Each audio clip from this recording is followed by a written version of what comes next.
Meaning of ice shelf. Ice shelf.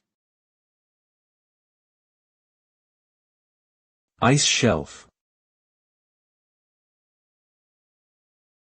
Ice shelf. Ice shelf.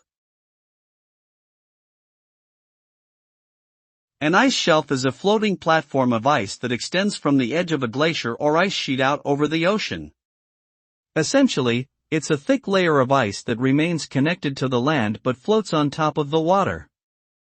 The size of an ice shelf can vary greatly, ranging from just a few kilometers to larger than the size of a small country.